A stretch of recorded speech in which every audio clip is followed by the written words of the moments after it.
Hi guys, good afternoon po, good morning sa ating lahat, at good evening. So ayan po, nagbabalik tayo today. So this is the first time I'm gonna try to cook pancit palabok. Yeah, boy. So ayan, ginigisa ko na yung bawang, tapos may sibuyas na rin ako. Tapos ito po, nagpapakulo na rin ako para sa noodles. Tapos ito para naman sa itlog. Tapos ito yung giniling natin. So, pati pala yung ating tinapa. Charon! Ayan po. So, ayan guys. So, titimpla na po muna tayo ng ating coffee. Tapos habang naghihimay po tayo ng aking tinapa, bago ako magpatuloy sa aking paggisa-gisa. So, ayan po. Kwentuhan muna. Okay. Ito na po yung ating tinapa. Grabe, sobrang sarap ng tinapa, guys. So, kanina pong umaga, work.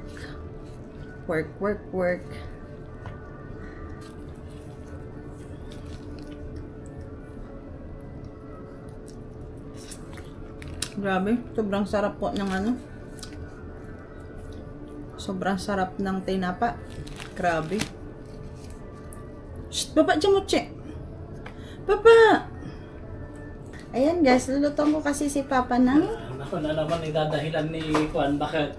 Ang galing talaga. Ano ba ito? Kiss.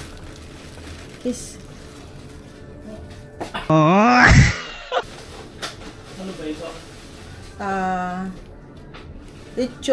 Lechon baboy at saka crispy na baboy. Tsaka bituka. Pero yan na lang yung naabutan ko. Wali na eh. Aww. Ayan po. Ngayon, magluluto naman tayo. So, nagluto tayo ng palabok, guys. Ngayon naman, magluluto tayo ng ginisang ground beef na meron pong halong patatas at saka anong pangalan nito, yung sweet peas. And then at the same time po, kasi may binabad si Papa dyan na bangos, iluluto na rin natin yan. Ayun po, sa ngayon naghihiwa tayo ng patatas. Panghalo natin sa ginisang ground beef. Konti lang naman guys, yung sakto lang talaga. Pang pamilya. Ngayon ay wala tayong pasok, kaya you know, makakapagluto tayo pag wala nararamdaman. Kasi sa lola, wala nararamdaman. Sobrang salamat sa Panginoon sa lakas na pinagkakaloob niya sa akin sa araw-araw. Tsaka syempre sa lahat na rin ng mga taong nagmamahal sa akin. Sana all. Tsaka syempre, sa blessing na natatanggap natin everyday. Oh my God! Ano, kahit gaano kahirap ang buhay, positive lang always. Always positive in life. So, ayun po. Damihan natin ng ating patatas. Kasi mamamalingkin na tayo pag kasi baka mamaya tubuan na ng dahon ng ating patatas. So, ayun po ang ating pagluluto. Hindi naman tayo sobrang eksperto. You know, we're trying our best pa rin para makapagluto tayo ng ulam for the family. So, ayun po. Isasama ko na dito sa ating giniling na baka. Pero lalagyan natin siya ng konting asin para meron namang lasa. Medyo lalakasan natin yung apoy para kasi matigas itong ating patatas. So ito na siya guys. Pasensya na po kayo sa ating lutoan at kasi hindi pa ako tapos magluto. So tsaka na ako maglinis niyan kapag tapos na ako magluto. At kasi alam niyo na, makalat ang lola pag magluto. pala yung ating pindang na bangus, guys. Ginawa lang to ni Papa. Ito yung ating pindang bangus, guys.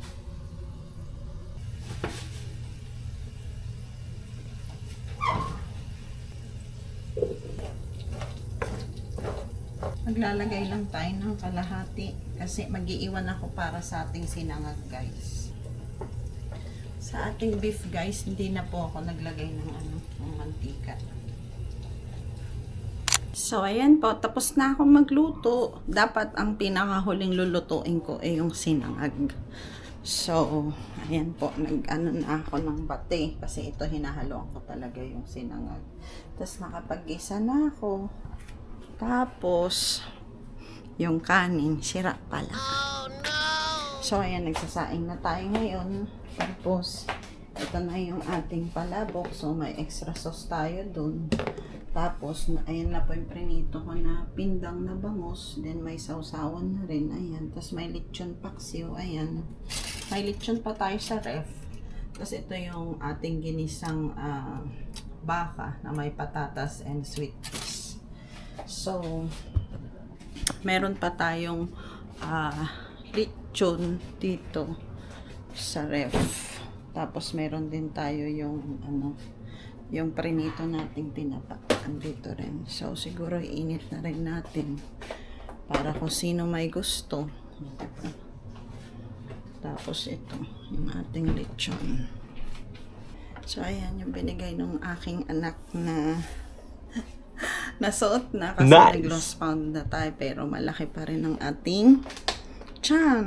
Pasos. Papasyal pala rin dito si Kuya Janelle tsaka si Ate Sheena. So, may sasama natin sila sa vlog. Dito na sila. Sir. Kain po. Hello, kain po. Luto ni Inay. Kain. Daming ulam. So good. Yan, salamat. It feels like Ano? food. Tutulog ka. rice? Ha? Basmati rice to? Hindi, long grain. Kasi naubusan Yeah, kami basmati. Sabi ko ba't parang ibatang Tingin. yung mabasa? Ate Sheena, Yo, people of the world. kumusta po? I'm good, thank you. How are you? How are you? Losing weight. I'm losing weight. How many pounds are you now? Hindi ko alam eh. Ngayon 60 na lang. 60 pounds. 60 pounds? Yeah. 60 pounds or 60 Hindi ko kilos? alam. I want 60. 160. I want 60 pounds? Yeah. So you're like 70 kilos. Tama ba? aim lower. So, 75. Kilos? Mochi! 75 kilos? 80. Nang isda. 8 plus 8. 8 times 2. Nang isda, baby. Sarap. 1 kilogram is equal to 2.2 pounds. Basta 160 pounds. That's good. Ako, ilan na lang ako? Ilan? Ang timba ko kanina, 127.2. Oso, sa Ate Sheena. Si Kuya Janelle. Kay Kuya 150. Janelle, magkape ka na rin. Lose weight. Ay, wag po ah. Ano to? Hindi mo ilapit, Nel. Ate, usog mo ito dito, Ilan oh. Oh, ayan. May lechon pa doon. Ayun. Ayun, no, lechon. Lambot lang yan. Ginawa niya tayo? Ayun, lechon paksiw. Ay, yung ano, yung pangalan nito. Ayun, no, yung Mang Tomas. May Mang Tomas. Uy, ito, balat. Ay, sus. Malamig pala. Malamig dito? Hindi, ito. Oh, ay, akin na. Init natin. Akin na. Hindi na. So, ayun, kahapon, nakakatawa kami ni Ate Irene. Kasi, di ba, after work, so, nagpunta kami ng sa Rosemont, yung Fashion fashion outlet. Oo, tapos, you know, may Korean doon. Ay, sus. Tapos, yun, in-offer kami ng yung sa mga fest, ganyan. Si Ate Irene kasi kailangan niya talaga yung mga yun kasi sobrang dry talaga ng mukha niya. Tapos, yung about doon sa gamot niya. Kanin. Tapos yun sa akin, yung para sa ano lang, dark spot lang. Tapos, nag-try kami nung ganon, yung sa mata. Ang galing, kahit di mahaba yung pilik mata namin eh. Nag-ano talaga siya. Eyelashes? Oo. Ang galing. Tapos may ganon-ganon pa. Ewan ko, basta nag-try kami doon sa Ulta. Sa Ulta Ulta. Beauty. Ayun. So, probably next week. Masarap yan. Tunsoy yan na tinapa. Ang sarap. Hindi pa nakatikim niya? Favorite ko yan. Hindi pa nakatikim niya. Alam mo, limang piraso? Pinapasama. O $6. 5 piraso.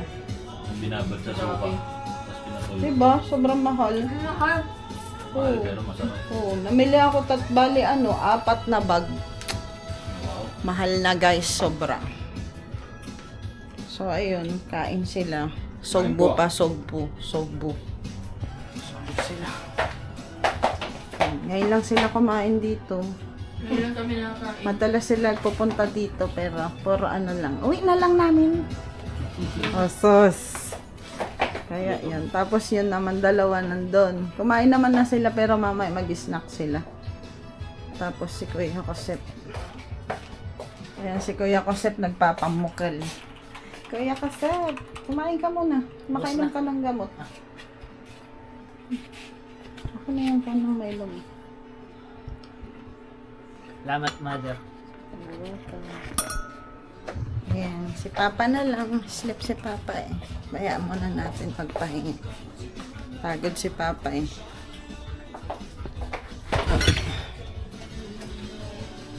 Ay, gusto nyo ng ano?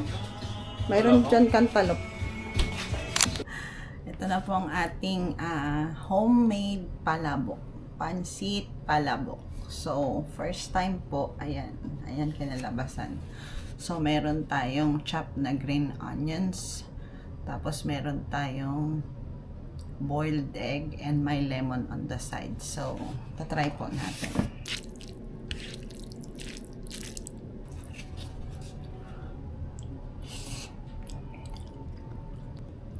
Grabe, sarap niya na po.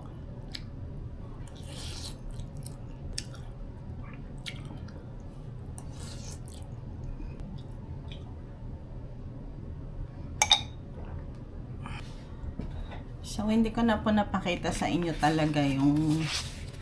Kasi first time ko din yung... Kasi parang walang tamang procedure, I don't know.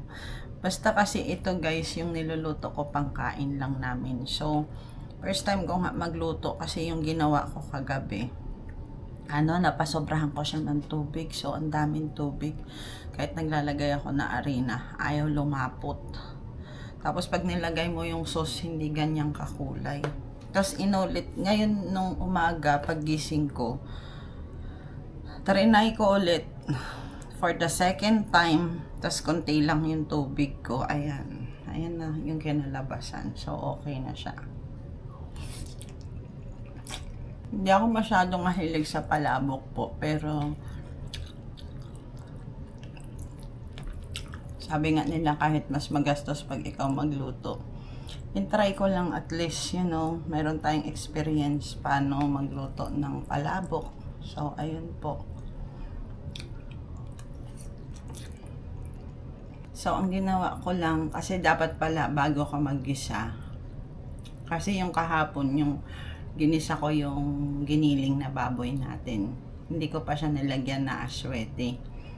So, para maging makulay, ang buhay, joke. Para maging makulay po yung ating palabok, kailangan yun aswete muna kasi wala akong nakitang buo na aswete. Ang meron lang po dito yung powder.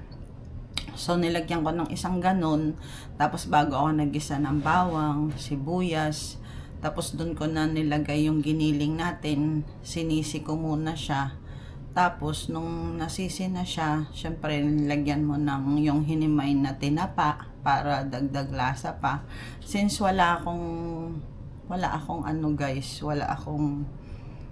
chicharon baboy, ang nilagay ko yung yung bagnet. So, trinay ko lang, yun yung nilagay ko. Tapos, ayun, tapos timplahan mo naman ng patis, kaso wala akong Knorr cube, so, ginisa flavor mix yung ginamit ko. Tapos yun nga, konting patis. Tapos lagyan ko lang siya ng konting tubig. Tapos mix well mo lang. Tapos syempre doon on the side, excuse me, meron kang nilagang itlog. Tapos yung onion na leaves. So ayun lang guys, sobrang simple lang magluto. Kaya ayun po, share ko lang yung konti lang ba na ating experience sa pagluluto ng pansit palabok. So, ayun guys, kita-kita po tayo on my next vlog. So, thank you so much po for watching my vlog for today. And, ayun po, sobrang mag-iingat tayong lahat. Nakakatakot ng panahon ngayon. Tapos, sobrang mahal na ng mga bilihin. Grabe, nakakatakot. Tapos, ang sweldo, hindi naman tumataas, ganun pa rin. So, ayun, sana maging positive lang po tayo sa buhay. Huwag tayo nag-iisip ng negative. Kasi kahit gaano kahirap ang buhay, lagi natin tatandaan na basta buhay, may pag-asa. Tsaka huwag tayo nakakalimot kay Papa Jesus, kay Mama Mary, kasi sa kanila naman talaga lahat. So, ayun po. Thank you so much guys for watching my video for today, and may God bless us all po. Love you all. Babush!